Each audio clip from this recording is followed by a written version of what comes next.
We're really excited to start off right now with Sandy Smith. She's going to be our first Plutus Voices speaker ever. And Sandy has run a website called Yes, I Am Cheap for many, many years. It's a fantastic website. It's been a Plutus Awards finalist for many years. And we wanted to give her the opportunity to speak. She's also built an amazing community called Elevate.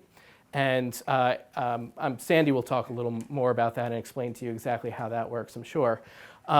But it's been a fantastic way to reach more people and make sure that the messages that are getting out there about personal finance, about money management, about financial literacy are actually having the right effects depending on the audience that you're trying to reach. So, Sandy, I would love for everybody to hear from Sandy now. I'm happy that Harlan invited me to come speak to you guys because this is along the lines of what I'm planning on doing more of in 2019. Harlan was gracious enough to join a dinner that I hosted at FinCon with the members of the Elevate Mastermind, which is part of the Elevate community. Before I talk about what I'm here to talk about with you, let me tell you a little bit about who I am and how I got to be standing here in front of you. In 2007, I woke up doing corporate strategy at Toyota's corporate headquarters here in Manhattan, and realized that I owed $130,000, not much for people in New York, except that I didn't own anything. Nothing real. I owned one Calvin Klein dress. I was like, I can get buried in it, no problem. And I hadn't realized just how in debt I really was. I was paying my bills. I was, like everybody else. I went to work. I was a good employee. I paid my bills, but I wasn't getting anywhere. So Toyota has a great culture of giving you the last week off in December between Christmas and New Year's. So I took advantage and I was like, I'm gonna build a blog. I'm gonna take the week, I'm gonna build a blog, and I'm just gonna log how much money I owe, what I'm doing, how I'm getting out of debt. So I launched my blog on New Year's Day in 2008. So I'm coming up on 10 years. That site's called Yes, I Am Cheap. Usually when I say that, people start to laugh. And the reason why I named it that was because I knew that I needed to stop spending. I needed to really rein everything in because I was making decent money. I just wasn't intentional with my money. And I didn't think anybody was going to read it. I was like, yeah, it's just something for me to throw some stuff up there. And then people started to come and people started to read and they started to interact with me. And then I found this great community of which Harlan is a really great part of the community. Attended the first FinCon, I've been to every single FinCon, and then tried to really continue to help people. But a few years ago, I read something that made me feel like I had been doing nothing for years. I bumped into the Prudential State of Finances for Black America, something like that. And it was horrific. It was horrible. Now, we all had suffered in the Great Recession. My 401k dropped 30%, but whatever, everybody was like that. But what I realized was that Black America really, really, really was suffering. And I thought that I had been doing something in educating people, but I realized that I hadn't been doing enough. I was at that point anonymous because I was working in corporate America. Technically, you can't really have a blog. And most of the time I was actually in finances in corporate America. My move to Toyota was me leaving working at all the major banks. And I actually had worked in compliance. So I really knew that you couldn't really have those things.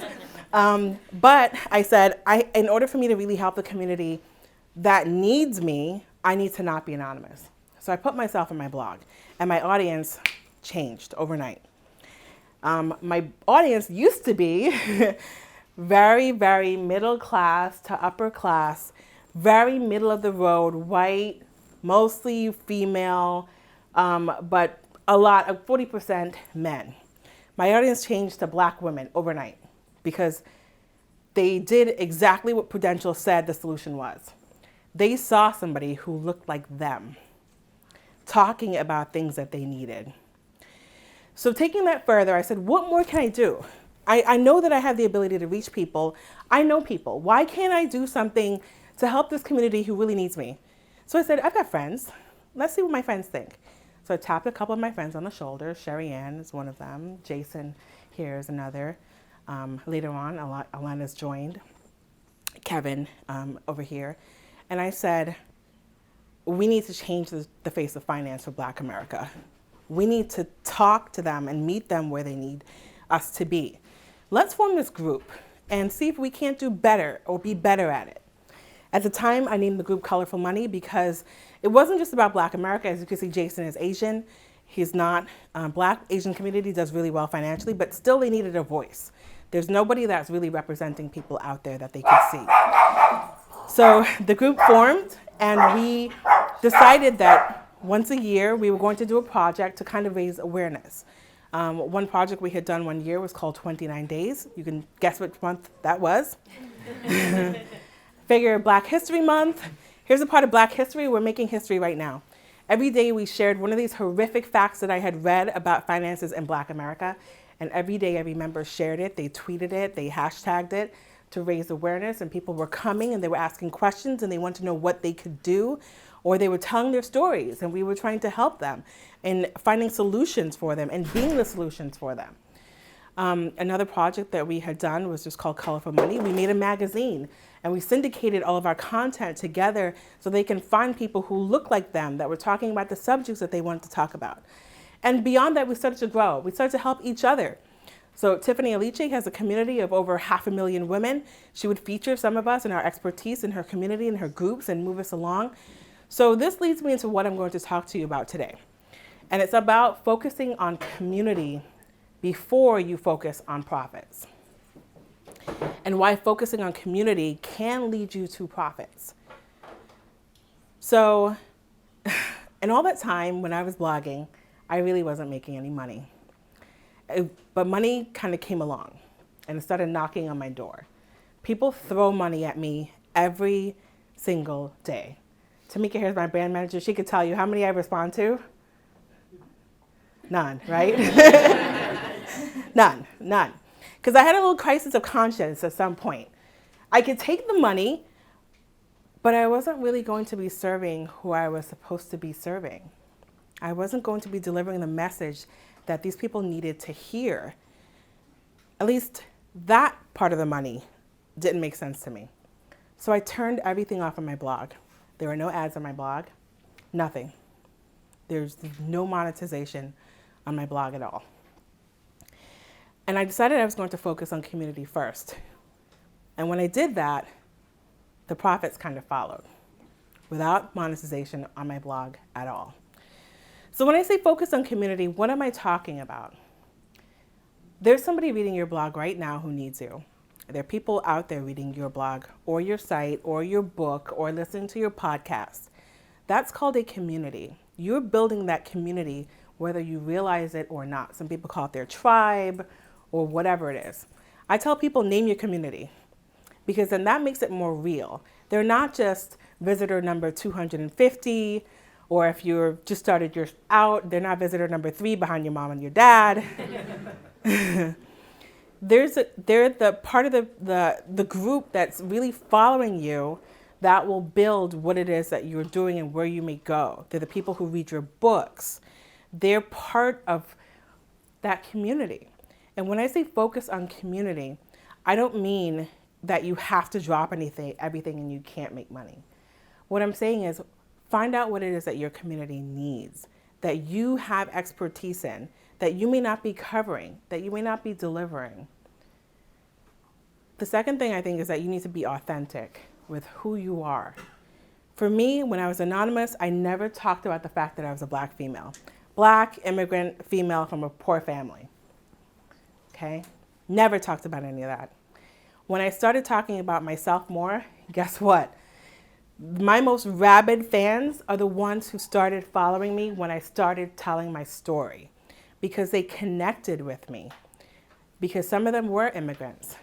A lot of them are Black females. Many of them are struggling and they're poor. They connect with who I was and my journey to get to where I am before they decided that they wanted to buy my products or do whatever it is. Because I realized that I was authentic and I was telling my story and they were seeing themselves in who I was. And they realized that I was legitimately trying to help them. I wanted to help them. I'm not somebody who's going to come in, scam you, keep going, grab the money and run. Because they realized that I'm a real person. with real issues, with real problems. And I really did struggle through this debt. I really did sit there crying in the middle of the night when the IRS came physically knocking on my door. Like, people connected with that story because nobody was telling that part of the story. Everybody was telling all this great stuff about what they were doing right now, but nobody told about the journey.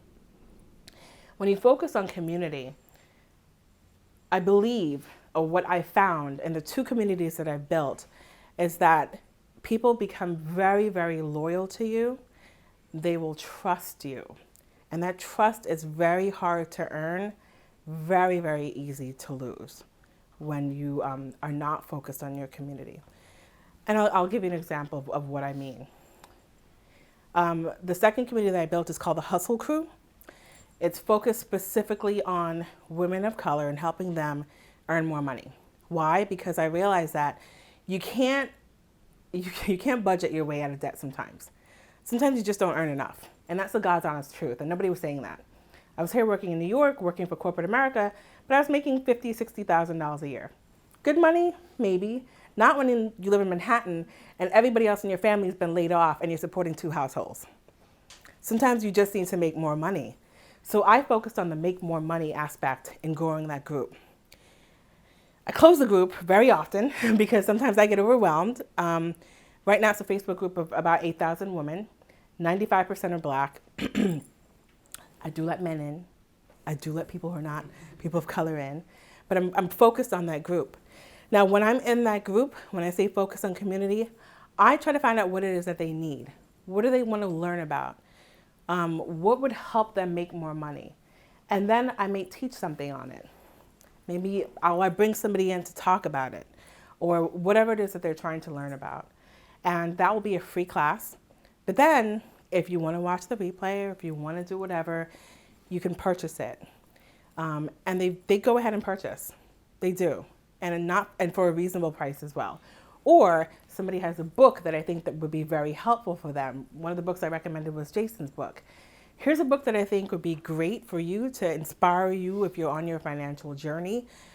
This is my friend Jason. Here's his Instagram. I think it'd be awesome for you guys. They go, they follow, and they buy because they trust that I'm not going to just sell them something. They believe what it is that I'm telling them because I'm truthful. I think you're in my group, right? Mm-hmm. And the sentiment that I try to have in the group is leave more than you take in both groups. Sherry Ann's in both groups. And that's the number 1 rule in the other group. Leave more than you take. And I will purge people out, people who you guys know, out of the group very quickly if I find them taking more than they're leaving all the time. So how is focusing on community led to profits for me? Currently, I'm not working for anybody else. Had a baby a year ago, bought a house 6 months ago. Is that the time to not be working for anybody else? Probably not. You would say that that's the dumbest thing that I probably ever could have done.